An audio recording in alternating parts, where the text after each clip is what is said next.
Tips for managing the large lecture. Engaging students in the large lecture environment is extremely challenging under any conditions. Classes with more than 50 or 100 students demand expert planning by the professor, adept classroom management, a comfort with available technology, and creative use of materials. The most important point to remember about engaging a large class is that lecturing alone is not effective. In other words, if you are spending all the class time talking, students are unlikely to be doing much learning. There are too many opportunities for students' attention to wander. This is especially true in an EMI classroom. In a large, anonymous class, a student with difficulty understanding the language will be easily distracted and frustrated. Faced with an hour-plus lecture delivered in a language not their own, students are almost certain to simply refer to their textbook and ignore the professor. Their behavior may seem unconscionable, but recall that listening alone is a very limited medium of student learning, whether you are introducing, explaining, demonstrating, or elaborating. Large lectures demand specific engagement techniques. To engage students and promote active learning, the teacher must accomplish 4 things in a large lecture. Break up the lecture by varying interaction modes. Organize and monitor teams. Use formative assessment early and often, and encourage student cooperation.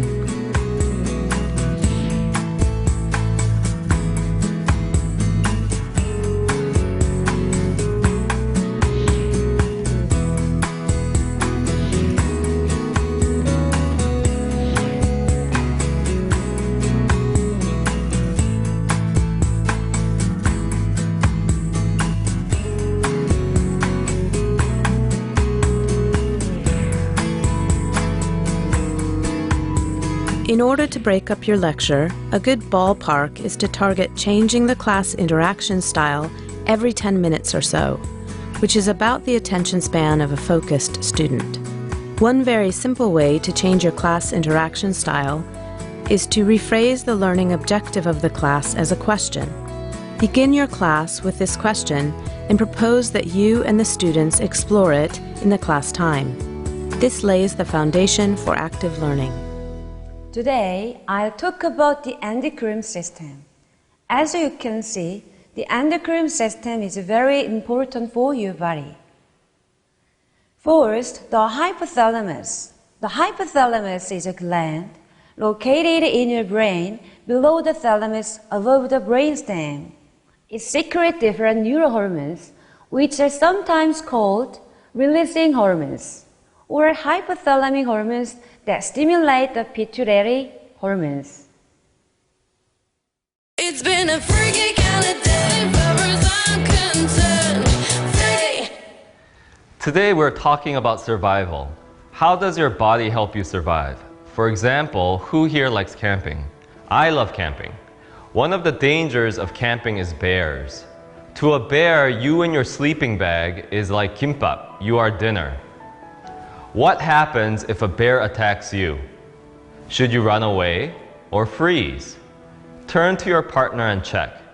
Now let's see a show of hands. Who thinks run away? Who thinks freeze? Oh, so sad. Very few of you survived. Actually, you should fight back if a bear thinks you are food. But what do you need from your body? Let's start a list. First, your body needs to recognize danger. Second, maybe you need clear thinking to react. What's next? Individually, write down a list in your own words. What do you need from your body to survive a fight with a predator? Write down anything you can remember from your reading related to your list. Hormones, body parts, chemicals, anything. You have 3 minutes. Now, join your groups of 4 and share your lists and items. Don't forget anything or you will be bear food. Together, take a new piece of paper and diagram how your body reacts to a bear attack. What hormones are involved? What systems and chemicals? Write down everything you remember from the reading and reconstruct the fight or flight response. You have 8 minutes. I will call on 3 groups at random.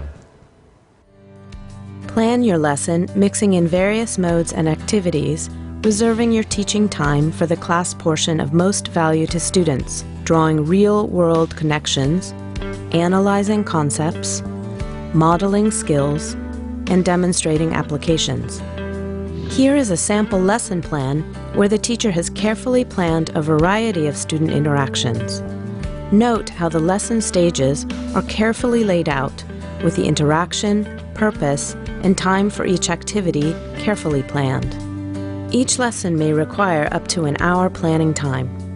Develop and refine lessons over time, but plan each lesson's learning objectives and interactions carefully.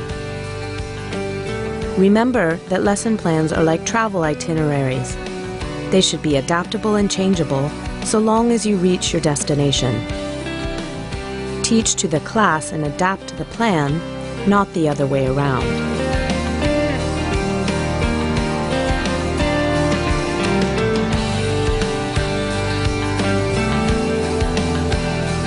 It's been a freaky kind of day, rubbers on Conte.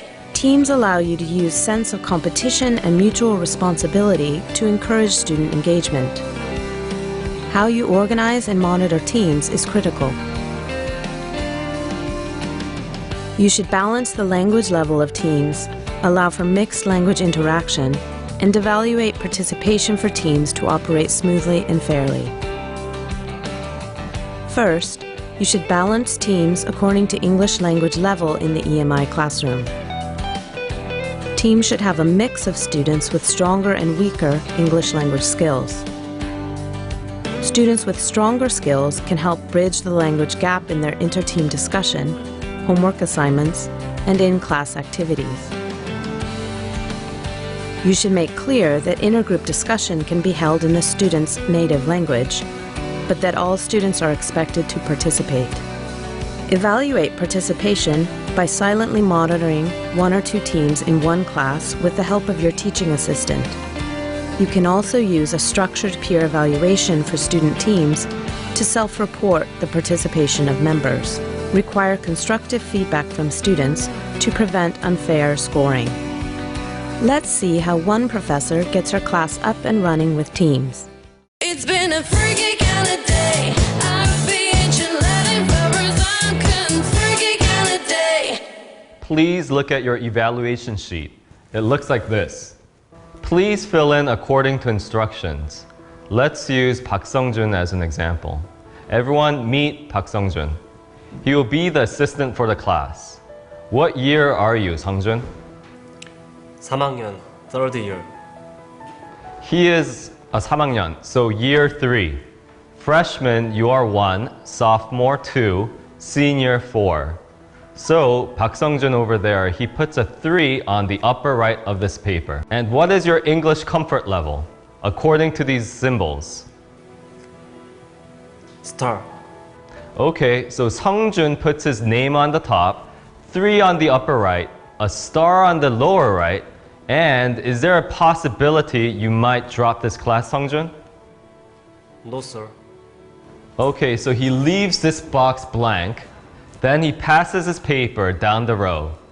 Please fill in the sheet and pass it to the end of the row when you are finished.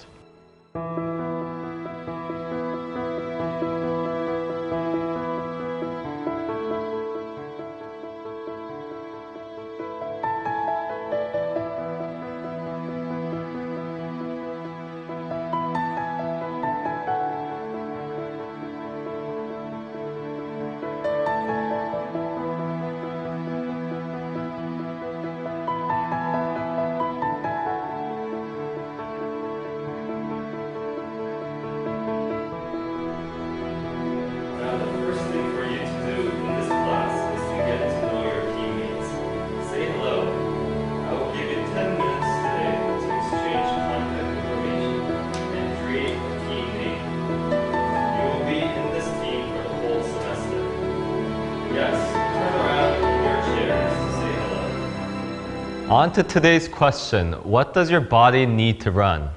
What chemicals, processes, nutrients do we need to survive on? Let's start simply. In your teams, guess the answer to this question. What is the most abundant chemical element of the human body? Chemical elements like hydrogen, carbon, etc. In your teams, discuss. You have 3 minutes. You may discuss in Korean or English. Pick one team person to respond.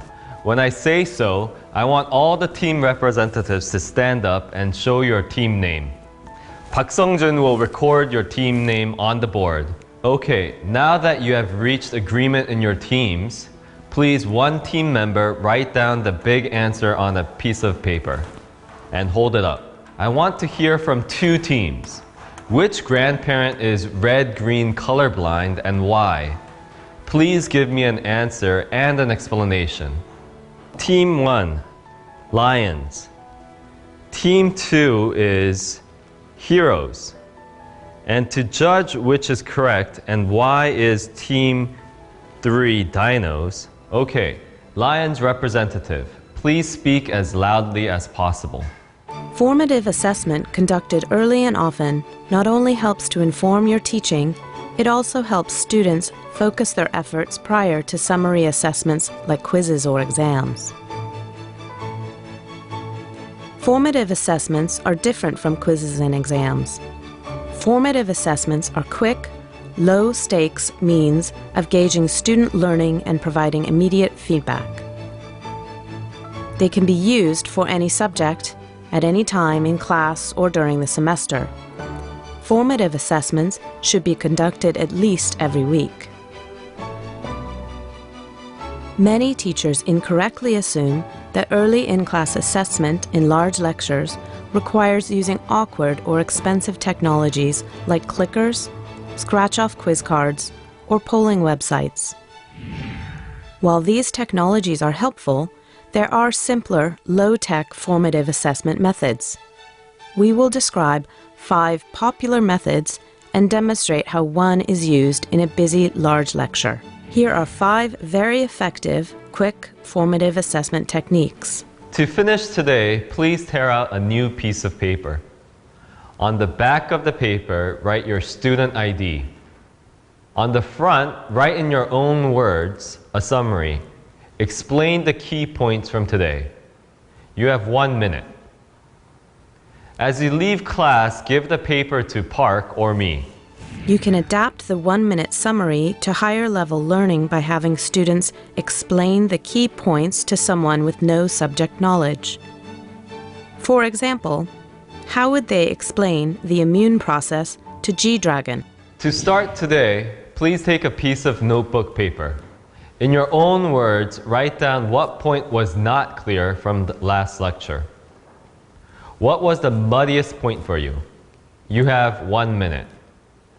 After, pass your paper 3 students to your left. Enhance student interaction by instructing students to try and answer muddiest points on the back. If they answer, they return the papers. If not, they pass them on. Students can do this in several rounds, ending by sharing the surviving, most difficult points for reteaching. Let's pause now. Take out a piece of paper, fold it in half. On the left, write 3 hypothalamus reactions involved in fight or flight. On the right side, the related reactions they cause. This method can be adapted for groups. First, students individually create their own lists, then refine them after group discussion. The teacher can collect group answers to gauge student understanding. When attacked by a bear, should you fight, freeze, or run? Write your answer down, then pass it to your left. 10 seconds. Everyone, have a piece of paper. Now raise your hands according to what's on your paper. How many for fight? In-class polls provide a great platform for student-to-student discussion. Encourage follow-up discussion rather than giving an answer. Quick pop quiz. Bring out a piece of paper, number 1 to 5. Remember, there's nothing to lose here but your pride. You'll have 1 minute to answer each question on the PowerPoint. After the time's up, exchange with the person in front of you. Ungraded quizzes can be taken in groups and contribute to a group competition, or groups can write and set quizzes for each other. Okay, time's up. Exchange with the person in front of you. Ask questions if you don't understand. Work out any misunderstandings together. Research has shown that student learning is deeper and retained longer when they learn with the help of peer instruction and cooperative learning. So encouraging student cooperation is key to strong outcomes as well as student enjoyment and commitment to your course. 3 ways to encourage student cooperation are through peer instruction shown earlier, cooperative learning and assessment activities, and appropriate incentives. We have already introduced several peer instruction techniques as part of formative assessment. In general, you can accomplish peer instruction by setting individual recall or assimilation tasks, then asking students to share and discuss their written answers in pairs or groups. Cooperative learning and assessment can be easily built on formative assessment activities as well. Here is an example. Cooperative learning can be the basis of team teaching, creative team projects or presentations. Team members contribute peer evaluations for individual assessment, combined with team grading for the final outcome. Cooperative incentives include offering a Student's Choice Award for collaborative outcomes, or offering team bonuses for scoring above a certain threshold as a group on exams. With any reward, achievement should be challenging to be meaningful. To succeed in the large lecture, a teacher should vary their modes of planned interaction, organize and monitor teams, use low-stakes, formative assessment early and often, encourage, assess, and incentivize student cooperation. These are but some of the techniques for turning your large lecture into an active learning environment. For more tips and ideas, come visit the Center for Teaching and Learning today. Experts can help you in the evaluation and refinement of your planning and delivery.